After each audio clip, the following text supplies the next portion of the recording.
Everyone, I'm Purya.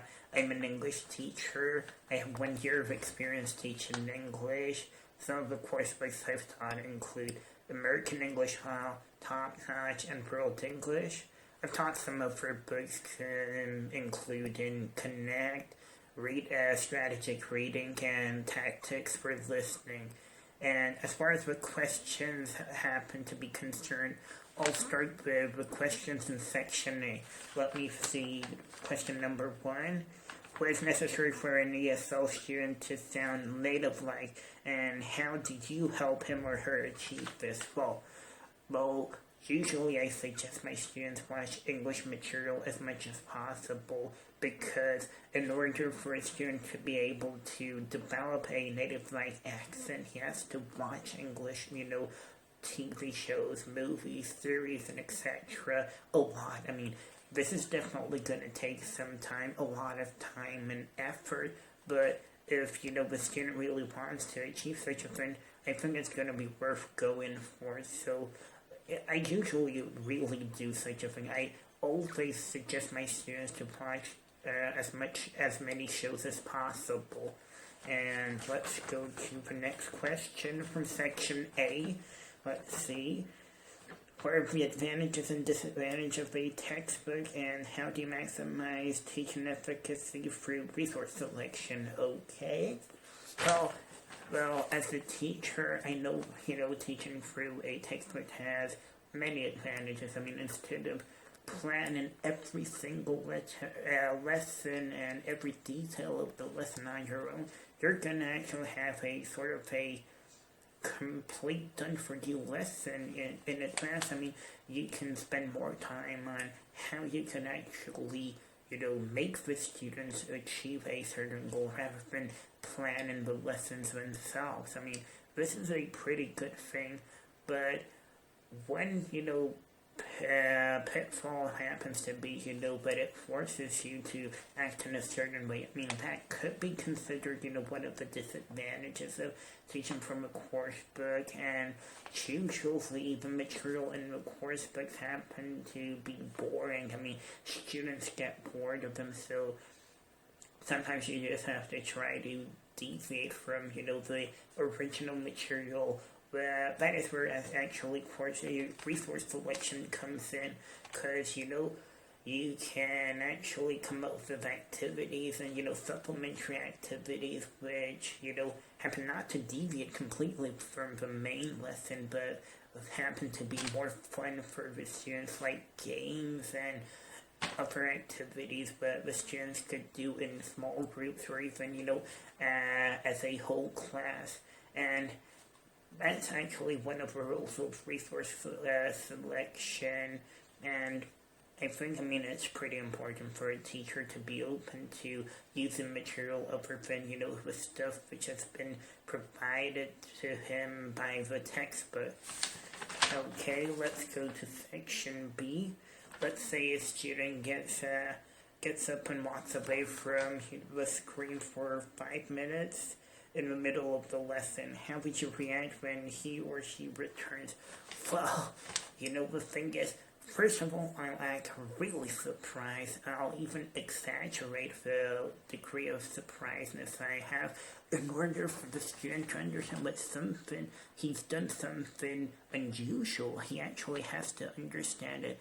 And after that, based on the level of the student, I'll try to ask him, why did he do that? I mean, was it an emergency? Was there something wrong? Or did he just do it just because he felt like doing it? And yeah, I'll try to find out the reason why he did it.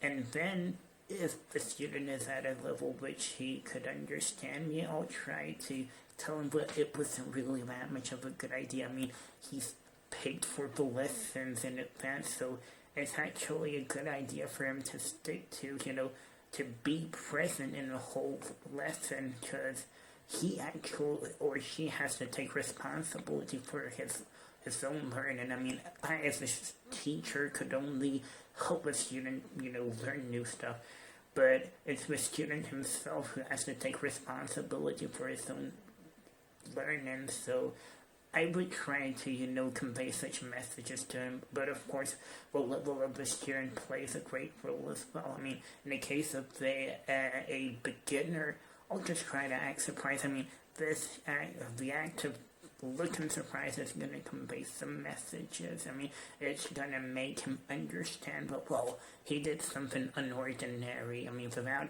necessarily suggesting anything, just by acting surprised, he's going to get some stuff. I mean, he's going to get, part of the message. But in the case of, higher level students, I'm definitely going to try to make them understand what they have to feel, act more responsibly as far as their own learning is concerned. Okay, let's go to section C.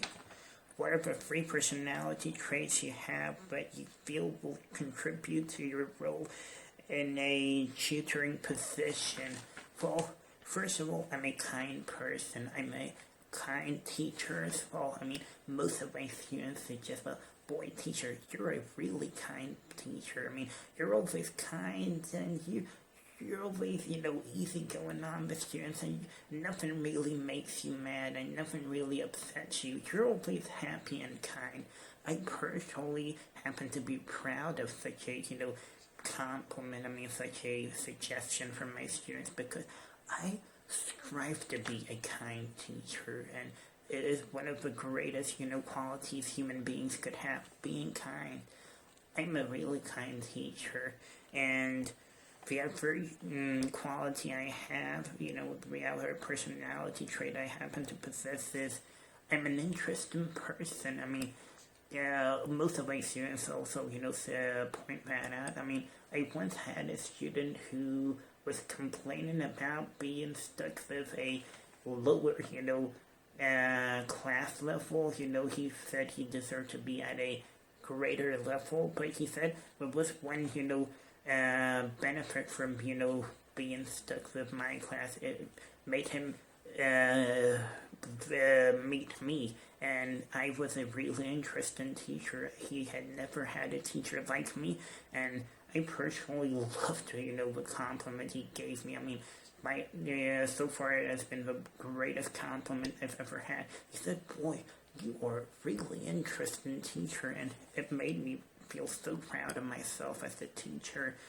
And I also happen to be, care a lot about my students. I'm a compassionate teacher as well. I mean, I really want my students to learn a lot. I mean, even whenever I have students who happen to have problems with me, or, think I'm no good, even those types of students understand, but I really care about them, and yeah, I think these 3, personality traits happen to be real important in order for a teacher to be a good teacher and to influence his students. And yeah, that's just about it. I hope to be able to teach online in Western Mass. Bye.